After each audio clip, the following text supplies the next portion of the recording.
நித்திய ஜீவனை அளிப்பேன் என்பதே அவர் நமக்கு செய்த வாக்குத்தத்தம். 1 யோவான் 2ஆம் அதிகாரம் வசனம் 25. அவரே நமக்கு வாக்குறுதி அளித்துள்ளார். அவ்வாக்குறுதி நிலைவாழ்வு பற்றியதாகும். 1 யோவான் 2ஆம் அதிகாரம் வசனம் 25. And this is what he promised us, eternal life. 1 John chapter 2 verse 25.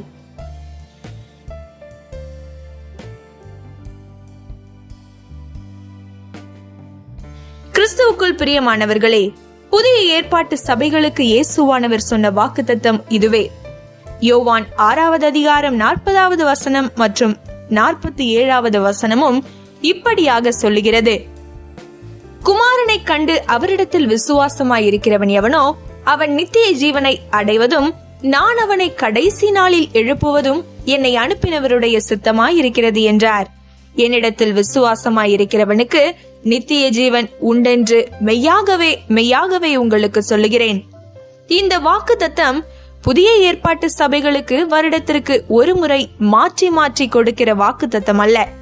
கிறிஸ்துவுக்குள் வாழுகிற ஒவ்வொரு மனிதனும் தன் தாயின் வயிற்றில் பிறந்த நாளிலிருந்து செய்த பாவங்களை கிறிஸ்துவுக்குள் மறுபிறப்பு அடையும் போது அவன் ஞான ஸ்நானத்தினால் பாவ மன்னிப்பு அடைந்து மறுபடி பிறக்கிறான். அந்நேரம் முதல் அவனுடைய சரீர மரணம் உண்டாகிற காலம் வரையிலும் இந்த ஒரே வாக்குத்தத்தம் தான் அவனுக்கு கொடுக்கப்பட்டிருக்கிறது. இந்த வாக்குத்தத்தத்தின்படி விசுவாசிக்கிற அவனுக்கு அது நீதியாக எண்ணப்படுகிறது. ஆபிரகாமுக்கு வாக்குத்தத்தம் பண்ணப்பட்டது. அந்த வாக்குத்தத்தத்தை அவன் நம்பி விசுவாசித்தான். அதுவே அவனுக்கு நீதியாக எண்ணப்பட்டது. புதிய ஏற்பாட்டு சபைக்கு நித்திய ஜீவனை அளிப்பேன் என்பதே வாக்குத்தத்தமாயிருக்கிறது. ஆபிரகாமுக்கு வாக்குத்தத்தம் பண்ணப்பட்ட போது அவற்றை நம்பி அணைத்து கொண்டான். நமக்கு பண்ணப்பட்ட இந்த வாக்குத்தத்தத்தை நாமும் அணைத்து கொண்டு விசுவாசத்தோட ஓட கடவோம். ஜெபம். நித்திய ஜீவனை அளிப்பேன் என்ற எங்கள் அன்பு இரட்சகரே, ஆபிரகாமுக்கு ஒரு குமாரனை தருவேன் என்று வாக்குத்தத்தம் பண்ணினது போல எங்களுக்கும் உம்முடைய ஒரே பேரான குமாரனை அனுப்பி தந்து நித்திய ஜீவனை அளித்திருக்கிறீரே, உம்மை நாங்கள் ஸ்தோத்தரிக்கிறோம்.